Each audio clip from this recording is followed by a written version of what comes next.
Thank you all for coming. It's so nice to see a packed house. I'm really excited that you're here and talk about, and I am so fortunate to get to work with this incredibly talented team. As I've met each one over time, I just couldn't be more impressed with them and everything that they do, and so it's very cool to be a part of the team.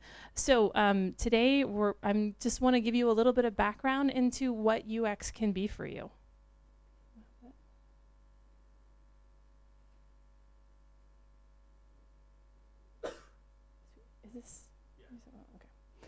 Cool. So if you are an American teenager and you graduate from high school or college, someone will inevitably give you this book. Somehow it's a requirement. I don't know where it came from. I do have a copy of it somewhere in my house because I think when I was in high school, someone gave it to me. And it says, "Congratulations, today is your day. You're off to great places. You're off and away." And when Paul asked me to do this talk, I thought to myself, that is really a tremendous thing. So in this entire span of my career, it has never been better to be a UX designer.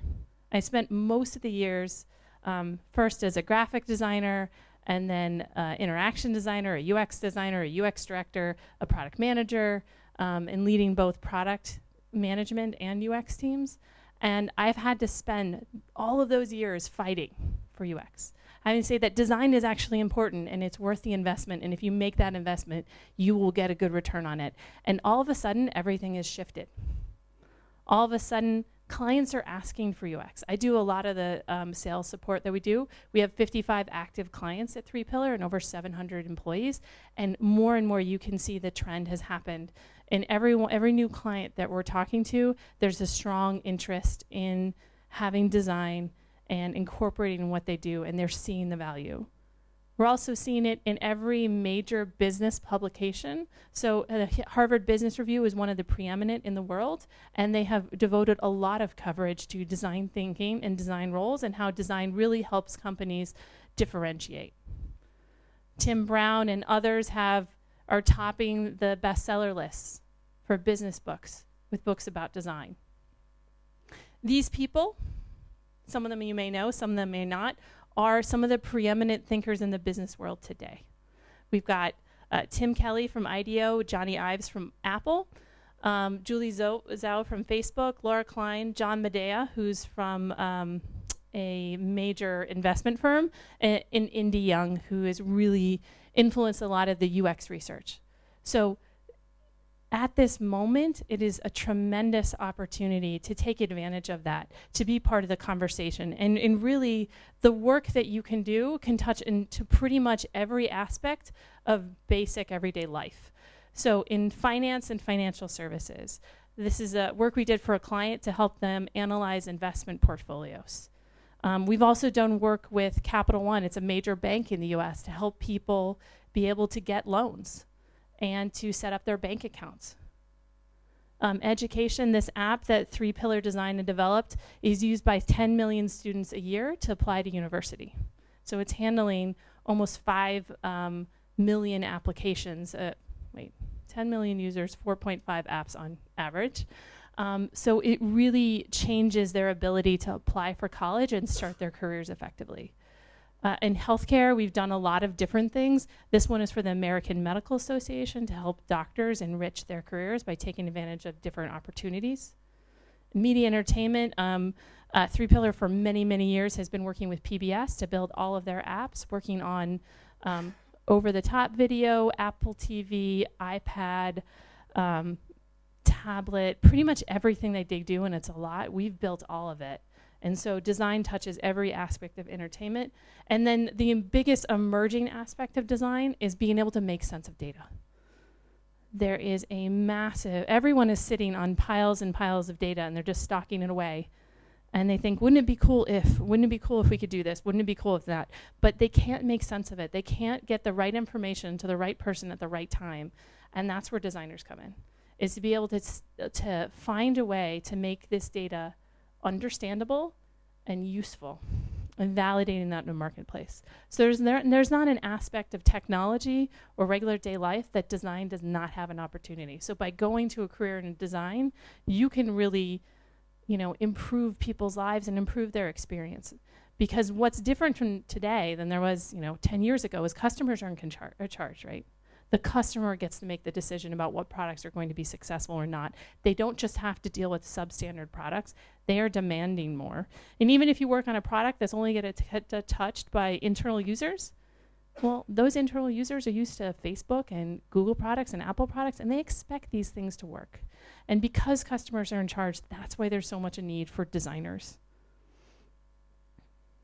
So a lot of the folks on our team, interestingly enough, went to art school and studied art and design, and a lot of folks started with a background in graphic design. I did too.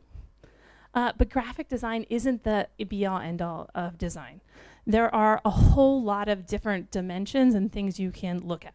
You can get in the way information is organized. You can be a part of helping companies understand their customers so they can develop new products by interviewing people or going to their homes and doing research. You can help design physical products. You can help, figure out what's the right feature, what's the right product, and have a very strong voice in creating effective products and not just making things pretty. Because being pretty is not enough. We have to have things that are desirable and useful and usable. And so just doing that top visual layer, that's just the beginning of what you can do with a career in UX. You can really influence a lot of things. My story is an interesting one. I started at this place at the museum in Washington, D.C. My first job in design, I cut those pieces of paper and I put them on the wall at 6 a.m. in the morning. It was super exciting. Except that job got done at 9 o'clock and I had the whole rest of the day to start designing posters and exhibits. And so I started in graphic design. And then I started to work on designing video animations because we were doing a lot of television shows out of the museum. And then I went to school in the University of Edinburgh and I started doing interaction design and digital design. And then I made the jump from design to product, so helping decide what to build. And started leading teams of designers and leading teams of product managers. And it's brought me all the way here to Cluj, which is pretty exciting because I think you can tell from this accent, I ain't from around here. So I think that there's a lot that you can do, and I think it's pretty exciting, but I also think that part of being successful as a designer has a lot more to do with how you work with other people and how you communicate than it does with your actual design skills. So one thing at 3Pillar that we think is really important is something called the product mindset. We believe that the product mindset is what differentiates us. And it's how we went from a single person, David DeWolf, to a company that's been in business for 10 years that operates in 3 different countries and has 750 employees. And the product mindset is something that I think is really important as you go through your career. It's something that we train everybody here, and our 2 principal trainers are sitting right there and they're on the team. And it has 3 principles. So the first one is to build for outcomes. Every design decision that is made should be made to drive an outcome for either the business or the user. We need to understand who they are, what motivates them, what their needs are. And then we need to make those decisions so that we can drive adoption of a product. So people wanting to use it. You can get cross-sell. You can get output. So really thinking about what is it I'm trying to do as a designer, and that every decision that you make should be coming from that. And by the way, if that's how you're making decisions, it's way easier to explain them, and it's way easier to defend them. The second is excel at change. Change is just a natural fabric of what we do. The market is constantly changing. Users' needs are changing. Technologies are changing and coming in and out. We have to be willing to abandon ideas. We have to be willing to adjust to these changing market forces and be continually learning. And for designers, part of the hard part about excelling at change is figuring out how to take a big idea and make it smaller. How to have a plan for the grand future, but figure out how you can make it smallly implemented over time and be working with a whole bunch of different people. And the third principle product mindset is minimize time to value. And this one is the hardest, by the way. So part of the way we think about that is you need to be providing for your client or the business as quickly as possible, because it's really easy to spend a year designing a product and $1 million and then finally shipping it, but you're not helping anybody. So how can you very quickly break things down and get them into parts? And those things need to be both visible and consumable. So something that's visible is, a prototype. You can look at it, you can interact with it, so it's consumable. But it also needs to be valuable, because for the most part, how you log into a product is not the most valuable part of what you need to do. So being able to identify those biggest problems, solve them small, and get them to the client is really important in minimizing the time to value. Break it down, get it done quickly, and work on the most important things first. The last thing I want to leave you with is that we can't do this alone. There's such a tremendous opportunity to be a designer and to drive things, but we can't do anything by ourselves. We need engineers, product managers, salespeople, marketing. And a lot of those people, they don't understand what we do. They don't understand the words that we use. They don't understand the practices that we have. And in some cases, they don't even understand why it's important.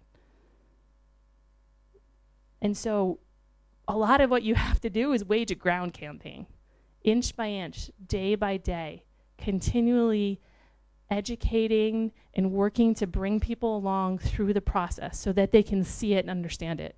And one of my clients wasn't quite sure what I was doing on account, and I said, listen, sit in on a test. And on a Sunday, he sat in for 30 minutes, and I thought he was going to drop after that. He stayed for 5 hours. 5 hours watching every user test that we did. That next Monday, he told everyone on his engineering team that for the first time they had to sit and watch users use their systems. And they were all blown away because they thought everybody understood it.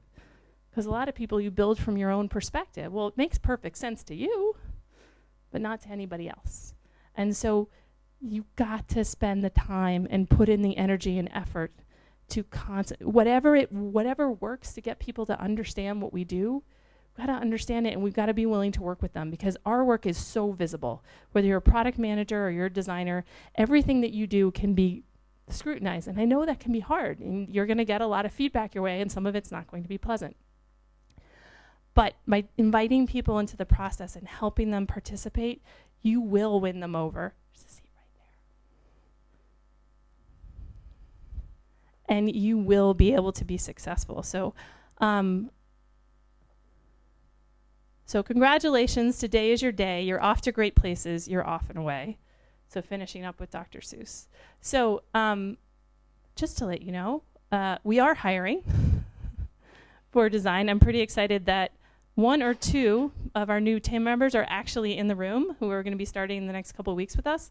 And we're excited to continue growing our presence in Romania and doing lots of cool things. So what questions can I answer for you guys?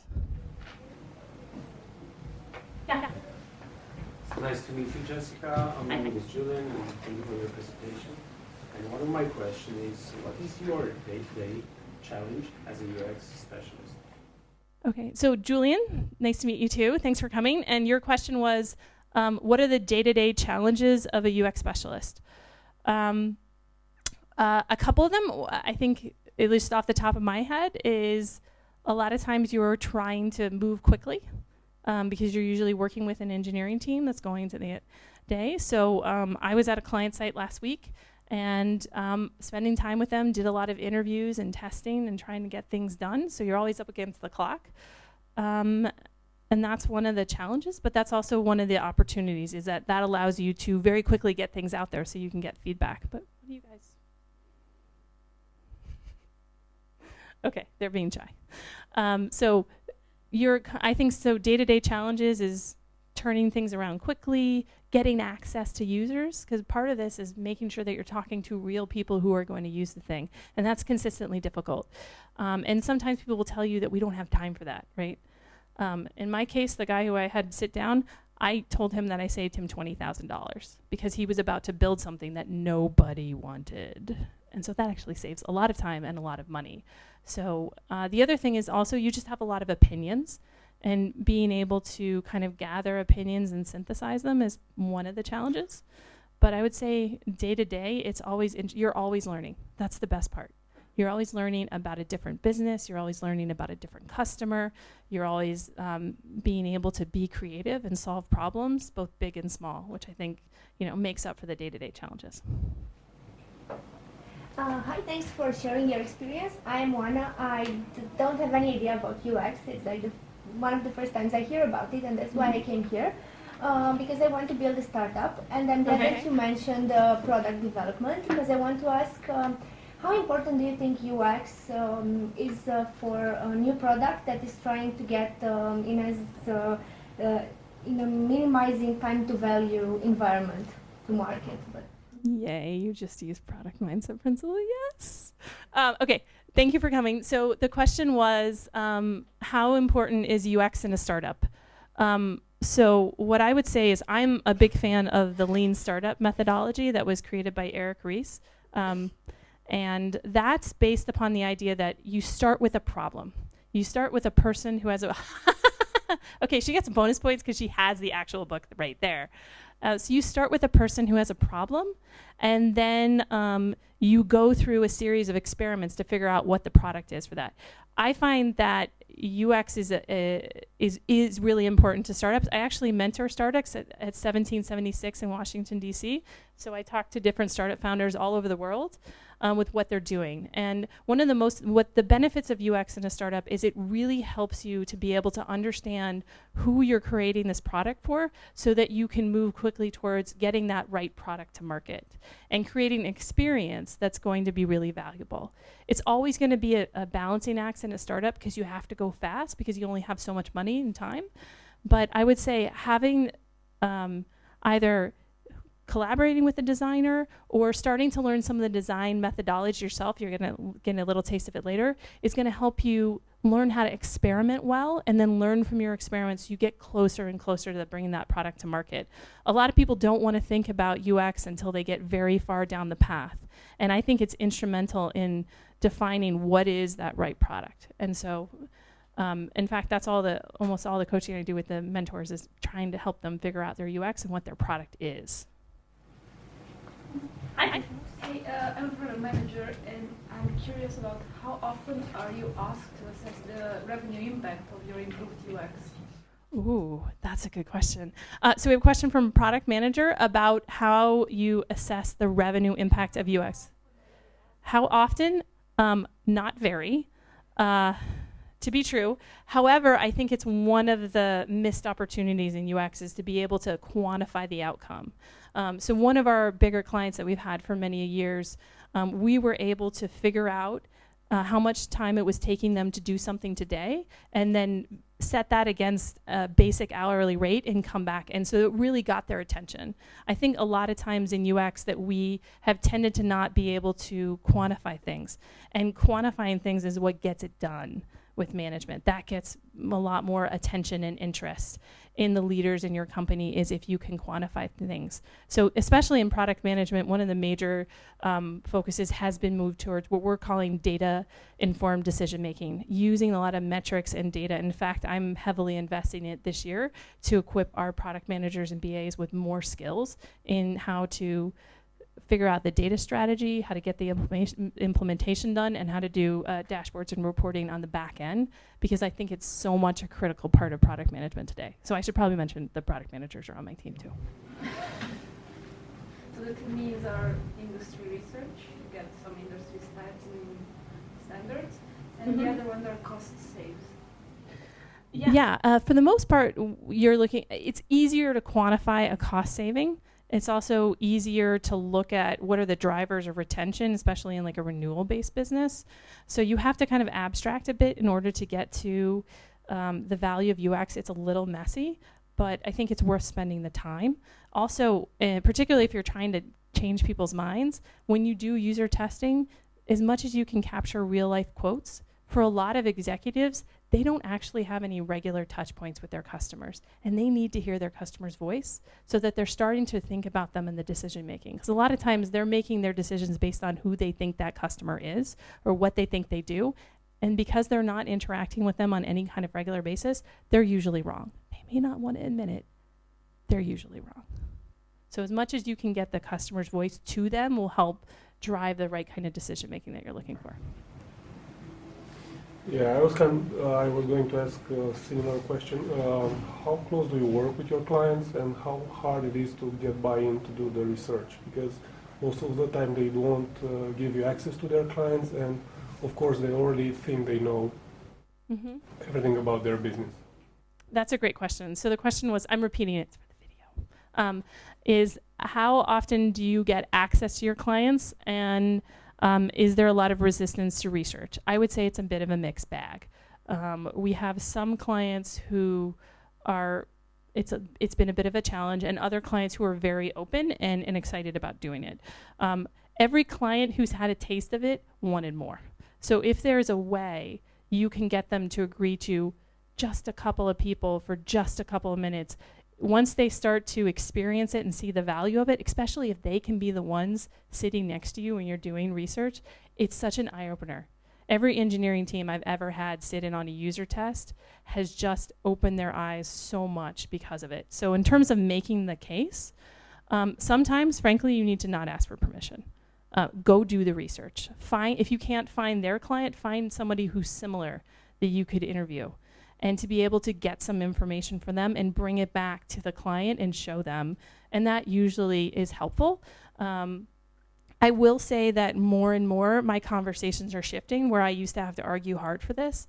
I'm now getting people who are very open and want to do it, but they don't know how to proceed, and they're looking for more guidance on how, instead of me trying to convince them to do it. So it's definitely shifting, but it's still going to be, it might be the case of you need to go out and do it and then bring them the results in order to get them to consider it. But I would also say, one of the examples I was almost going to put up here is the healthcare.gov. So it was a massive US program, millions and millions and millions of dollars spent. If they had done some user testing, they could have saved themselves a whole lot of money, a whole lot of time, and a whole lot of hassle. So if you search Avon also did a multi-million-dollar implementation of a new product, and nobody used it, and they had to scrap the whole thing because they didn't do any research and they didn't do any testing. So there's a lot of cases out there you might be able to reference to say, if you don't do this, this is what's likely to happen. Because usually loss aversion, it's a psychological driver, and it is more effective than the benefits sometimes, as people are more afraid of the loss. So by not doing this, they are taking a very huge risk to their business and their bottom line, and it really doesn't take that much. You don't need to, once you get past 5, it's diminishing returns. So you really don't need, it doesn't take that much time, and it doesn't really cost that much money. And what you learn on the back end is so powerful that it's worth the investment. But it may take you a few tries to get that particular one across. I also have a question about user testing. So how do you make sure that the conclusions that you're deriving after user testing are relevant? Do you use a randomized sample of users, or how do you make sure you're not biased by the 1 or 2 people that you're actually testing the software with? That's a great question, Razvan. So what I would say is I generally say you need to do 3 to 5. 5 is ideal. Once you get past 7, and Jacob Nielsen has done this research as well, it starts to become less effective. You start to hear the same things over and over again, and at that point you're dying and you're like, I know what's wrong, I just want to go fix it.